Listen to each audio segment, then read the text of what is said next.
সংসদের প্রথম অধিবেশন শুরু। মেজর হাফিজ স্পিকার ও কায়সার কামাল ডেপুটি স্পিকার নির্বাচিত। সংসদীয় গণতন্ত্রে ফিরল দেশ বললেন প্রধানমন্ত্রী। জন আকাঙ্ক্ষা পূরণে কাজ করবে নতুন সংসদ বললেন সরকারি দলের সদস্যরা।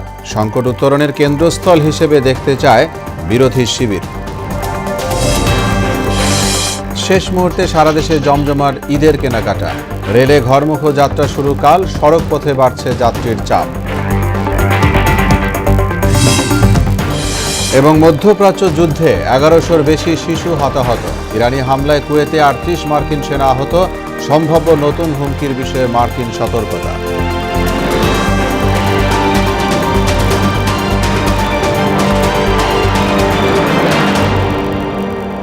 আসসালামু আলাইকুম। আমন্ত্রণ মোহনা সংবাদে। এতক্ষণ শুনছিলেন শিরোনাম। সংবাদের সঙ্গে আছি মোহাম্মদ ওয়ালিউল্লাহ। যাচ্ছি পুরো খবরে। বহুল প্রতীক্ষিত ত্রয়োদশ জাতীয় সংসদের প্রথম অধিবেশন শুরু হয়েছে। স্পিকার হিসেবে মেজর হাফিজ উদ্দিন আহমদ এবং ডেপুটি স্পিকার হিসেবে নির্বাচিত হন কায়সার কামাল। এই দুইজনকে শপথ বাক্য পাঠ করান রাষ্ট্রপতি মোহাম্মদ শাহাবুদ্দিন। এর আগে সংক্ষিপ্ত বক্তব্যে সংসদ নেতা প্রধানমন্ত্রী তারেক রহমান বলেন, এখন থেকে দেশ কাঙ্ক্ষিত সংসদীয় গণতন্ত্রে ফিরল। মফিউর রহমানের রিপোর্ট। জুলাই বিপ্লবের মধ্য দিয়ে ফ্যাসিবাদী সরকারের পতনের পর আবারও গণতান্ত্রিক পথে বাংলাদেশ। অন্তর্বর্তী সরকারের 18 মাস পেরিয়ে 12 ফেব্রুয়ারি নির্বাচনে সরকার গঠন করে বিএনপি। 12 মার্চ ত্রয়োদশ সংসদের প্রথম অধিবেশন ডাকেন রাষ্ট্রপতি। সরকারি দল, বিরোধী দল এবং স্বতন্ত্র সদস্যদের উপস্থিতিতে শুরুতেই প্রাঞ্জল হয়ে ওঠে সংসদ কক্ষ। কোরআন তেলাওয়াতের মাধ্যমে শুরু হয় সংসদের প্রথম অধিবেশন। পরে সংসদ নেতাকে বিধি মোতাবেক সভাপতি নির্বাচনের জন্য আহ্বান জানানো হয়। এরপর সংক্ষিপ্ত বক্তব্য দেন প্রধানমন্ত্রী তারেক রহমান। বলেন, এখন থেকে দেশে কাঙ্ক্ষিত সংসদীয় গণতন্ত্র ফিরল। সভাপতি পদে ড খন্দকার মোশাররফ হোসেনের নাম প্রস্তাব করেন তিনি। এতে সমর্থন দেন বিরোধী দলের সদস্যরাও। এরপর সংসদ পরিচালনার দায়িত্ব নেন ড মোশাররফ। পরে স্পিকার হিসেবে মেজর হাফিজ উদ্দিন এবং ডেপুটি স্পিকার পদে কায়সার কামালের নাম প্রস্তাব করা হয়। কণ্ঠভোটে বিনা প্রতিদ্বন্দ্বিতায় এবং সর্বসম্মতিক্রমে এই দুইজন স্পিকার ও ডেপুটি স্পিকার নির্বাচিত হন। পরে নবনির্বাচিত স্পিকার ও ডেপুটি স্পিকারকে শপথ বাক্য পাঠ করান রাষ্ট্রপতি মোহাম্মদ শাহাবুদ্দিন। মফিউর রহমান, মোহনা সংবাদ, ঢাকা। এ বিষয়ে আরও জানাতে জাতীয় সংসদ ভবন থেকে যোগ দিবেন সহকর্মী শামীমুজ্জামান চৌধুরী। শামীম, আপনি রয়েছেন সেখানে। সংসদের প্রথম অধিবেশনের সবশেষ কি আপডেট আছে আপনার কাছে, বলবেন আমাদের।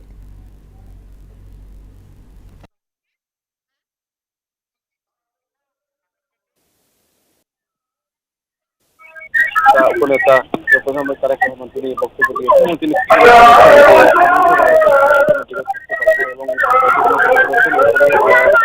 বলেছেন যে বেগম খালেদা জিয়া জীবনের শেষ দিন লড়াই করে গেছেন এবং এ সময় তিনি এবং তারেক রহমান বলেন যে দল মত নির্বিশেষে দেশের জনগণের প্রতিনিধিত্ব করছি এবং প্রতিটি পরিবারকে স্বনির্ভর হিসাবে গড়ে তোলায় বিএনপির লক্ষ্য এবং এভাবেই বিএনপি শহীদ প্রেসিডেন্ট জিয়াউর রহমানের প্রতি শ্রদ্ধা জানায় এবং তারেক রহমান বলেন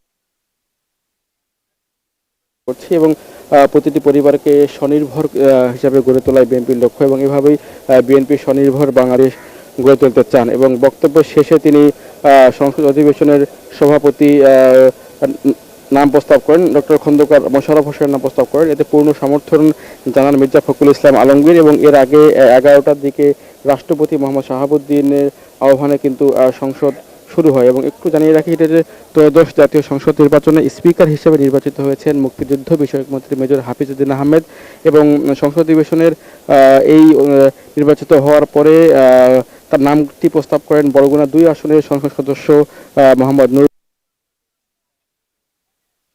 সদস্য আলমগীর সহ সরকার দলের সংসদ সদস্যরা এবং এদিকে সমর্থন জানিয়ে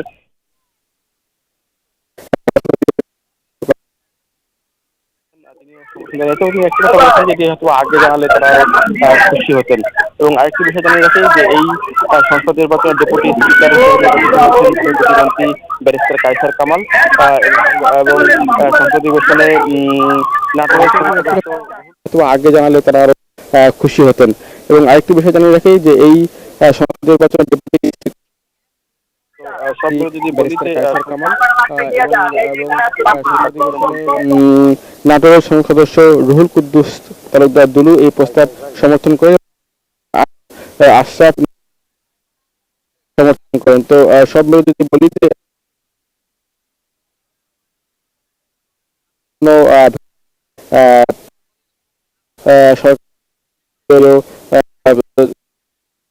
সকলের অংশগ্রহণে কিন্তু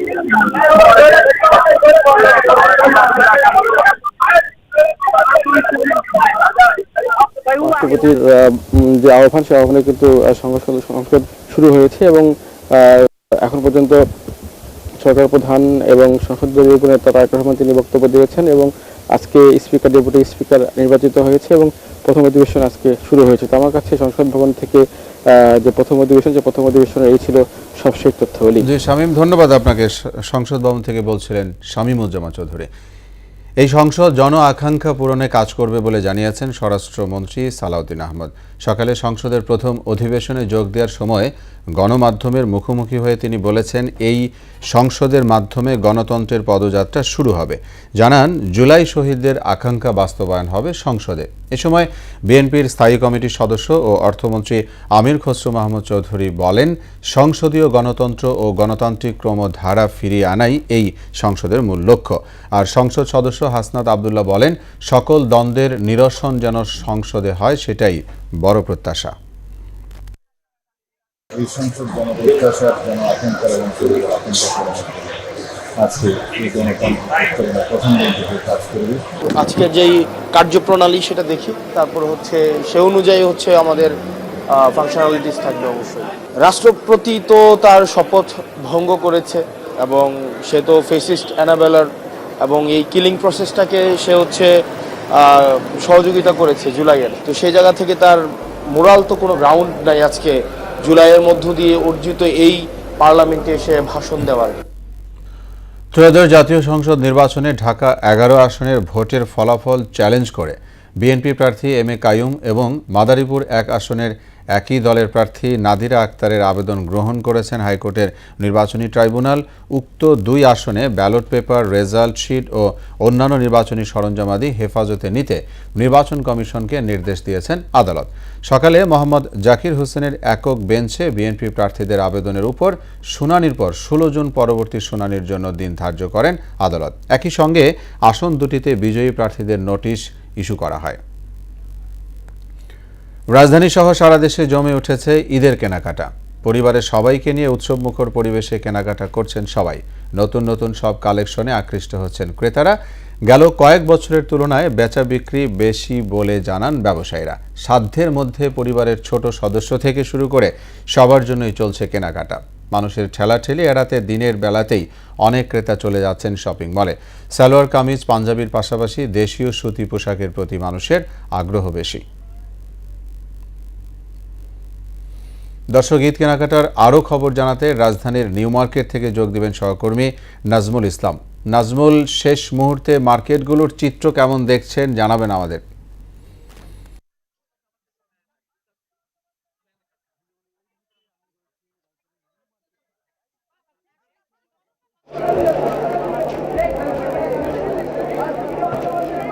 জি ওলি, এই মুহূর্তে আমি রয়েছি রাজধানীর নিউ মার্কেট এলাকায়।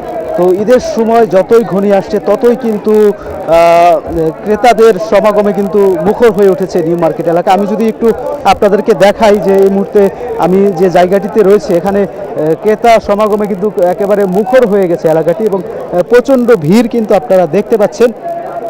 পরিবার পরিজন নিয়ে তারা কিন্তু এসেছেন এদের কেনাকাটা করার জন্য।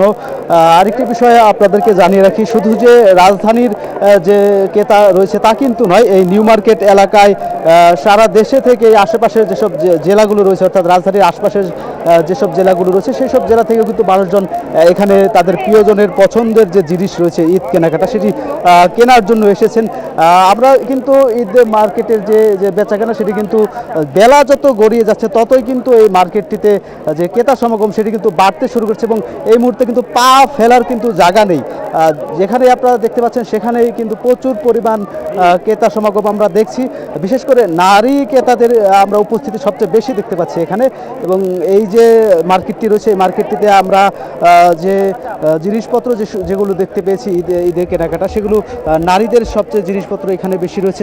এছাড়াও শিশুদের ঈদে যেসব জিনিসগুলো রয়েছে সেগুলো কিন্তু পসরা সাজিয়ে এখানে রাখা হয়েছে। এখানে যারা রয়েছে তারা এখানে তারা দেখছেন, তাদের পছন্দ করছেন, প্রিয়জনের জন্য কিনে নিয়ে যাচ্ছেন। ক্রেতাদের সাথে কথা বলে আমরা যেটা জানতে পেরেছি, বরাবরের মতো ক্রেতাদের অভিযোগ গত বছরের তুলনায় কিন্তু এবছর দাম কিছুটা বেশি রাখা হচ্ছে। আবার আমি বিক্রেতাদের সাথেও কথা বলেছি, তারা আমাদেরকে যেটা বলেছে যে গত বছরের তুলনায় এবছর কিন্তু দাম তুলনামূলক কম রয়েছে। তবে এই যে নিউ মার্কেট এলাকা সেখানে কিন্তু ঈদ কেনাকাটা কিন্তু বেশ জমে উঠেছে। আর মাত্র এক সপ্তাহ সময় রয়েছে, এক সপ্তাহ পরেই কিন্তু মুসলমানদের সবচেয়ে বড় ধর্মীয় উৎসব পবিত্র ঈদ উল ফিতর অনুষ্ঠিত হবে, যে কারণে মানুষজন একটু আগে ভাগে তাদের কেনাকাটা সেরে নিচ্ছে। অনেকেই কিন্তু রাজধানী ঢাকা ছেড়ে, যেহেতু ঢাকার বাইরে অনেকে গ্রামে ঈদ করতে যাবে, যে কারণে তারা ঢাকা থেকেই তাদের ঈদ কেনাকাটা সর্বশেষ যে কেনাকাটা সেটি করে নিচ্ছে। তো অলি, এই ছিল নিউ মার্কেট থেকে ঈদ কেনাকাটার সর্বশেষ খবর। জি নাজমুল, ধন্যবাদ আপনাকে আমাদের সঙ্গে যোগ দেওয়ার জন্য। দর্শক, এবার যাব ঈদ কেনাকাটার খবর জানতে খুলনায়। সেখানে আছেন সহকর্মী শহীদুল ইসলাম, তিনি যোগ দিবেন আমাদের সঙ্গে। শহীদুল, ঈদ কেনাকাটার সবশেষ পরিস্থিতি বা শেষের দিকে ঈদ এখন কি অবস্থা, এবং সেই সাথে বলবেন কোন পোশাকে চাহিদা মানুষের বেশি?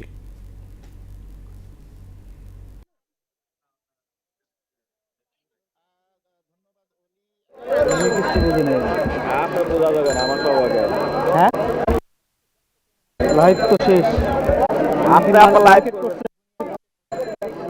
সকাল থেকে এই মার্কেটে কিন্তু এই ব্যস্ততা থাকছে এবং বিক্রেতারা যেটা বলছে যে মার্কেটে কিন্তু তাদের প্রচুর বেচা কেনা হচ্ছে। আপনার উপচে পড়া ভিড়, বিশেষ করে বাচ্চাদের কাপড় এবং মহিলাদের বোরকা, স্কার্ট এবং থ্রি পিস, টু পিস এই ধরনের কাপড় বেশি বিক্রি হচ্ছে। এবং ছেলেদের বিশেষ করে, যেহেতু গুজারির ছেলেদের বিশেষ করে পাঞ্জাবি পায়জামাটা বেশি বিক্রি হচ্ছে। এবং তবে ক্রেতারা অভিযোগ করছে যে এইবার প্রত্যেকটা জিনিসের একটু দাম বেশি চাচ্ছে বিক্রেতারা, এবং সেই জন্য কিন্তু ক্রেতারা কিন্তু একটু নাখোশ করছে যে এইবার কিন্তু অনেক জিনিসপত্রের দাম বেশি হচ্ছে। তবে বিক্রেতারা বলছে যে না, তারা আমদানি করা কাপড় বা কাপড়ের বর্তমান বাজার মূল্য বেশি হয়, কিন্তু তারা ক্রেতাদের কাছে বেশি দাম চাচ্ছেন। এবং আমরা যেটা মার্কেট ঘুরে দেখতে পেলাম যে এখানে কিন্তু সমস্ত বয়সের কাস্টমাররা কিন্তু আসছেন এখানে। তারা শিশুরা, বৃদ্ধরা এবং যারা মধ্যবয়স্ক আছে তারাও আসছে। এবং এখানে যে কটা মার্কেট আছে, এই ব্যস্ততম একটা জায়গায় এখানে কিন্তু 5-6টা মার্কেট রয়েছে এবং প্রত্যেকটা মার্কেটে কিন্তু এবং সকাল থেকে কিন্তু এই ভিড়টা শুরু হয় এবং গভীর রাত পর্যন্ত। আমরা যেটা দেখেছি যে রাত 11টা-12টা পর্যন্ত কিন্তু এই বেচা কিনা এই মার্কেটে থাকে। তারা আশা করছে যে এইবার তারা যে তাদের টার্গেট, সেই টার্গেট অনুযায়ী কিন্তু তাদের বেচা কেনাটা করতে পারবেন। তবে ক্রেতারা বলছে দাম একটু বেশি থাকায় কিন্তু তারা সমস্যার সম্মুখীন হচ্ছেন। তাদের বাজেটের মধ্যে আসছে না এই যে জিনিসপত্রগুলি রয়েছে। এই ছিল সর্বশেষ পরিস্থিতি খুলনা থেকে। জি শহীদুল, আপনাকে ধন্যবাদ। ঈদ কেনাকাটার খবর নিয়ে খুলনা থেকে বলছিলেন সহকর্মী শহীদুল ইসলাম। আগামীকাল থেকে শুরু হচ্ছে ট্রেনের ঈদযাত্রা। এ নিয়ে প্রস্তুতি শেষ করেছে রেলওয়ে কর্তৃপক্ষ। ঈদযাত্রার বাড়তি চাপ সামলাতে অতিরিক্ত ট্রেন এবং কোচ সংযোজন সহ নানা পদক্ষেপ নেওয়া হয়েছে। অন্যদিকে জ্বালানি তেলের সংকটের আশঙ্কা এখনও কাটিয়ে উঠতে পারেনি দূরপাল্লার বাসগুলো, ফলে ভোগান্তির মুখে পড়ার শঙ্কা নিয়ে অনেক যাত্রী যাচ্ছেন বাড়িতে। ফিলিং স্টেশনগুলোতেও রয়েছে জ্বালানি তেল ক্রেতাদের লম্বা সারি। এমন সংকট মোচনে সরকারের সজাগ দৃষ্টি কামনা করছেন যাত্রী থেকে পরিবহন সংশ্লিষ্টরা।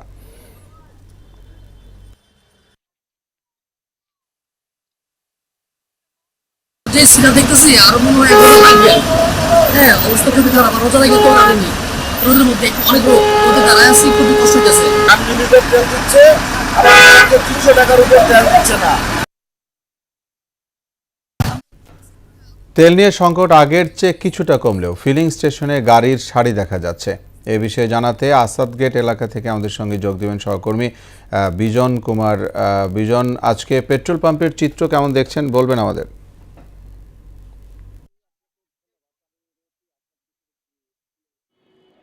বলি আপনাকে ধন্যবাদ। আমি রয়েছি আসাদ গেটের একটি ফিলিং স্টেশনে এবং এখানে আপনি একটু যদি আমি পিছনের চিত্রটি আপনাকে দেখাই যে এখানে যে জ্বালানি তেলের ক্রেতা অর্থাৎ প্রাইভেট কার, মোটরসাইকেল যেগুলো রয়েছে সেগুলোর দীর্ঘ সারি রয়েছে। শুধু এই ফিলিং স্টেশনটিতে নয়, আমি রাজধানী শহরের বেশ কয়েকটি ফিলিং স্টেশন ঘুরে দেখেছি, সেখানেও দীর্ঘ সারি রয়েছে। এবং একই সঙ্গে আপনাকে যদি আমি একটু বলি যে যেই স্টেশনগুলোতে ফিলিং স্টেশনগুলোতে যেগুলো বন্ধ রয়েছে পেট্রোল বিক্রয় কার্যক্রম, অকটেন বিক্রয় কার্যক্রম, সেখানেও কিন্তু দীর্ঘ সারি আমরা লক্ষ্য করেছি। অর্থাৎ এইখানে সাধারণ মানুষ যারা রয়েছে, যারা ক্রেতা রয়েছেন, তাদের চাহিদা, বৃহৎ চাহিদা পূরণ করতে যাওয়ার কারণেই কিন্তু এই দীর্ঘ সারিগুলো তৈরি হচ্ছে। এবং এর মূলে যেটি রয়েছে যে জ্বালানি তেলের সম্ভাব্য সংকট, এটি কিন্তু কিছুতেই মোচন হচ্ছে না এমন কিন্তু কথা বলছেন। তবে আমরা যে অকটেন ফিলিং স্টেশনটিতে রয়েছি সেখানে কিন্তু 5 লিটার করে প্রতিটি মোটরসাইকেল দেওয়া হচ্ছে। আমরা এই মুহূর্তে একজনকে একটু কথা শুনবো। আমরা একটু জানতে চাই কতক্ষণ যাবত এই জ্বালানি তেলের জন্য আপনি ঘুরছেন? 1-1.5 ঘন্টা। 1-1.5 ঘন্টা। 1-1.5 ঘন্টা। হ্যাঁ। এখানে কতক্ষণ পর সিরিয়াল পেলেন আপনি? ওই 1-1.5 ঘন্টা পরেই পাইছি। 1-1.5 ঘন্টা আগে আমি ওইখানে ছিলাম, এতক্ষণে আমি এখানে আসছি। এই তেলের জন্য ভোগান্তি কিরকম পোহাতে হচ্ছে আপনাদের? ভালোই। হুম। আচ্ছা, অলি আপনি শুনছিলেন একজনের কথা যে তেলের জন্য কিন্তু ভোগান্তি এখন পর্যন্ত কিন্তু কমেনি, অর্থাৎ এই সম্ভাব্য সংকটে। আচ্ছা, আমি এই পর্যন্ত ছিলাম, আপনার হলো যে সাধারণ মানুষের কথা শুনছিলাম। অলি, একটি বিষয় আপনাকে জানিয়ে রাখি যে বিপিসির পক্ষ থেকে একটি বিষয়ে প্রেস বিজ্ঞপ্তি দেওয়া হয়েছে। শাহিনা সুলতানা সচিব তার স্বাক্ষরিত, তিনি জানিয়েছেন যে তাদের অধীনস্থ যে বিপণন কোম্পানিগুলো রয়েছে, তাদের যে ডিপোগুলো রয়েছে সেগুলো কিন্তু শুক্র এবং শনিবার খোলা থাকবে, অর্থাৎ বন্ধের দিন, এবং বৃহৎ চাহিদা পূরণের লক্ষ্যে। এবং এইখানে যারা সাধারণ মানুষ আছে তারা চান যে দ্রুতই এই সমস্যাটির সমাধান হোক। অলি, এই ছিল সর্বশেষ পরিস্থিতি পেট্রোল ফিলিং স্টেশনগুলোর থেকে। জি বিজন, ধন্যবাদ আমাদের সঙ্গে যুক্ত হয়ে সবশেষ খবর জানানোর জন্য। চট্টগ্রাম বন্দরের নিউমোরিং কন্টেইনার টার্মিনাল এনসিটির ব্যবস্থাপনা বিদেশি কোম্পানিকে দেওয়া সংক্রান্ত প্রক্রিয়ার বৈধতা প্রশ্নে রুল খারিজে হাইকোর্টের রায়ের বিরুদ্ধে লিপ্ট আপিল খারিজ করে দিয়েছেন আপিল বিভাগ। ফলে চুক্তির প্রক্রিয়া বৈধই থাকল। সকালে প্রধান বিচারপতির নেতৃত্বে আপিল বিভাগ এ আদেশ দেন। গত 29 জানুয়ারি বিচারপতি জাফর আহমেদের একক বেঞ্চ রায় ঘোষণা করেন। এর আগে 25 নভেম্বর শুনানি শেষে রায়ের জন্য 4 ডিসেম্বর দিন রেখেছিলেন হাইকোর্ট। ওই দিন এনসিটির ব্যবস্থাপনা বিদেশি কোম্পানিকে দেয়া সংক্রান্ত প্রক্রিয়ার বৈধতা নিয়ে রুলে দ্বিধা বিভক্ত রায় দেন উচ্চ আদালত।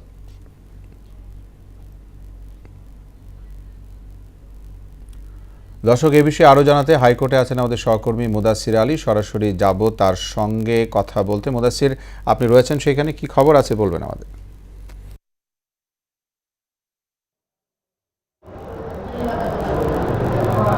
বলে যে বিষয়টি হচ্ছে চট্টগ্রামের যে নিউমোরিং কন্টেইনার, সে বিষয়টি নিয়ে কিন্তু অতিরিক্ত অ্যাটর্নি জেনারেল কিন্তু কথা বলেছেন আমাদের সঙ্গে। তিনি যেটি বলেছেন যে এই চট্টগ্রামে নিউমোরিং যে কন্টেইনার, সেটি কিন্তু নিয়ে যে একটা ভ্রান্ত ধারণা, সেটি হচ্ছে যে এটি বিদেশিদের হাতে তুলে দেওয়া হবে, এরকম কিন্তু একটি বলা হয়েছিল। আসলে কিন্তু সেটি ঠিক নয়। বিষয়টি হচ্ছে যে এক দেশের সঙ্গে আরেক দেশের সঙ্গে যে চুক্তি হয়, তার বিনিময়ে সেই দেশে থেকে যে বিনিয়োগ করা হবে এবং তাদের তত্ত্বাবধানেই কিন্তু দেশীয় লোকদের নিয়েই কিন্তু এই ধরনের কন্টেনারের যে কার্যক্রম সেগুলো কিন্তু পরিচালনা হবে। এবং এই বিষয়টি কিন্তু আজকে আপিল বিভাগে বলা হয়েছে এবং আপিল বিভাগ এই কারণেই কিন্তু এই বিদেশি কোম্পানির দ্বারা কিন্তু প্রক্রিয়াটাকে বৈধ রেখেছেন। এদিকে অলি, আরেকটি বিষয় জানিয়ে রাখতে চাই যে আজকে হাইকোর্টের নির্বাচনী ট্রাইব্যুনালে কিন্তু বেশ কয়েকটি রিট আবেদন কিন্তু গৃহীত হয়েছে। এর মধ্যে ঢাকা 11 এবং মাদারীপুর 1 আসনে বিএনপি প্রার্থীর আবেদন কিন্তু গ্রহণ হয়েছে এবং এই 2 আসনে কিন্তু ব্যালট পেপার, তারপর রেজাল্ট শিট, কিন্তু হেফাজতে নিতে কিন্তু ইসিকে নির্দেশ দিয়েছেন হাইকোর্ট এবং এর পাশাপাশি কিন্তু খুলনা 5 মাদারীপুর খুলনা 5 বরগুনা 2 আর হচ্ছে এই কয়টি আসনে জামায়াত প্রার্থীদের আবেদনও কিন্তু গ্রহণ করেছেন আদালত এবং একই সঙ্গে 16 জুন কিন্তু দিন ধার্য করেছেন পরবর্তী শুনানির জন্য। এদিকে আন্তর্জাতিক অপরাধ ট্রাইব্যুনালে কিন্তু আজকে কথা বলেছেন সেনা কর্মকর্তাদের আইনজীবী। তিনি যেটি জানিয়েছেন যে এই যে সেনা কর্মকর্তাদের যে বর্তমান আন্তর্জাতিক অপরাধ ট্রাইব্যুনালের যে বিচার চলছে সেটি কিন্তু সেনা আইনের সঙ্গে সাংঘর্ষিক, এই বিষয় নিয়েও কিন্তু তিনি কথা বলেছেন। তো সব মিলিয়ে কিন্তু অলি এই হচ্ছে আমার কাছে হাইকোর্ট এবং আন্তর্জাতিক অপরাধ ট্রাইব্যুনাল থেকে পাওয়া তথ্য। জি মুদাসসির, ধন্যবাদ আপনাকে আমাদের সঙ্গে যোগ দেওয়ার জন্য। সরকারের ফ্যামিলি কার্ড কর্মসূচির আওতায় দরিদ্র পরিবারের মধ্যে শুরু হওয়া আর্থিক সহায়তা বিতরণ কার্যক্রমের সঙ্গে প্রথম দিন থেকেই যুক্ত হয়েছে ডাক বিভাগের মোবাইল আর্থিক সেবা প্রতিষ্ঠান নগদ। পরীক্ষামূলক চালুর প্রথম দিনেই 13 জেলার 6,451টি পরিবার নগদের মাধ্যমে এই সহায়তার অর্থ পেয়েছে। উপকারভোগী পরিবারগুলোর মধ্যে নগদের মাধ্যমে 1,62,04,265 টাকা বিতরণ করা হয়েছে। প্রতিষ্ঠানটির মিডিয়া অ্যান্ড কমিউনিকেশনস বিভাগের প্রধান বলেছেন, এমন একটি প্রকল্পের অংশীদার হতে পেরে তারা আনন্দিত। এ ছিল এখনকার মতো সংবাদ। শেষ করব তার আগে শিরোনামগুলো আমরা